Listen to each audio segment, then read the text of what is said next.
Geodeziya va kartografiya kurslarimizni davom ettiramiz. Avvalgi darsda biz xaritani ArcMap ilovasiga yuklash hamda chegarani shakllantirish masalasini ko'rgan edik. Bu darsimizda esa xarita o'lchamini asl o'lchamlarga moslashtirish masalasini ko'rib chiqamiz. Buning uchun bizda georeferencing deb nomlanuvchi uskunalar paneli mavjud bo'lib, bu dastur yangi o'rnatilgan vaqtda ko'rinmasligi mumkin, mana shu holatda. Va biz yana yuqori bo'sh panelga murojaat qilamiz. Sichqonchaning o'ng tugmasini bosib, bu yerda ro'yxatdan georeferencing yoki rus tilida пространственная привязка deb nomlanuvchi bandiga bosamiz va mazkur oyna hosil bo'ladi. Buni yuqoriga yopishtirib qo'yishimiz mumkin. Bu tez-tez foydalaniladigan uskuna hisoblanadi.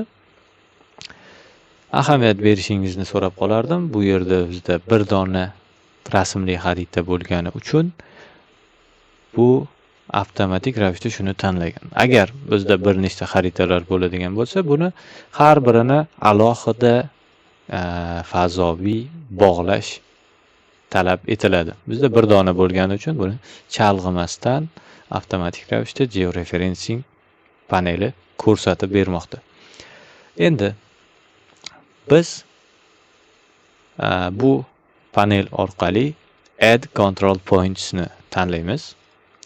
Birinchi nuqtani chizish aynan A nuqta orqali boshlangandi. Shuning uchun biz bu nuqtaning ustiga shunchaki 2 marta bosamiz. Birinchi bog'lash nuqtasi hosil bo'ladi. Endi xaritadagi B nuqtani topamiz. Biroz yaqinlashtirib markaziga sichqoncha bilan bir marta bosamiz va bizning asl maydon chegaralarimizdagi B nuqtaning o'rnini bir marta bosamiz. Deyarli o'z o'rniga, o'z o'lchamlariga keldi xarita. Biroq biz mazkur jarayonni har bir chegara nuqtasida takrorlaymiz va bu aniqlikni bizga yuqori darajada bo'lishini ta'minlab beradi. C nuqtani C nuqtaga bog'laymiz. D nuqtani D ga,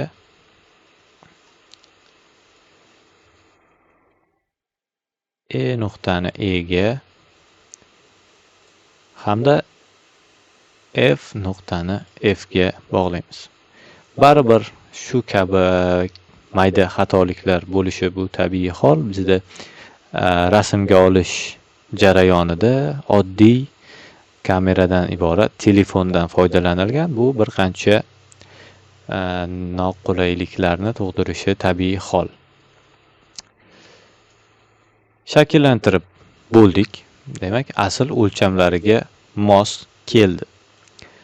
Endigi navbatda biz georeferencing oynasini bosamiz hamda bu yerda rectify tugmasini bosgan holda yaratgan xaritamizni, moslashtirgan xaritamizni koordinatalar bo'yicha papkaga saqlashimiz kerak.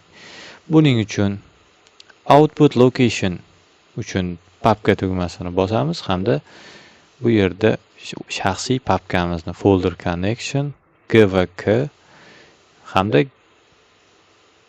geodeziya nomli ma'lumotlar bazasining ichiga raster nomi bilan shunchaki bazani tanlagan holda ekan add tugmasini bosamiz. Manzilni ko'rsatdik. Name qismiga biz raster nomini kiritamiz. Bu inglizcha termin. Shuning uchun ham E harfi bo'ladi. Compression type shart emas, chunki bu ma'lumotlar bazasiga yuklanmoqda. Hamda save tugmasini bosamiz. Jarayon kechmoqda.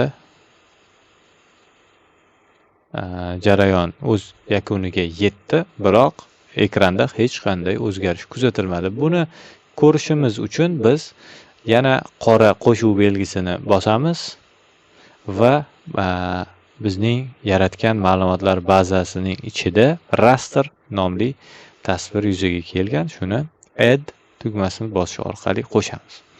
Va bu avtomatik ravishda o'z o'lchami bilan qo'shildi.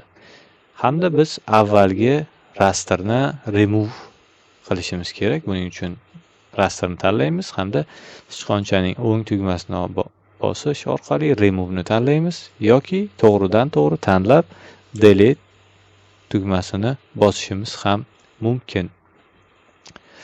Mana ko'rishingiz mumkin.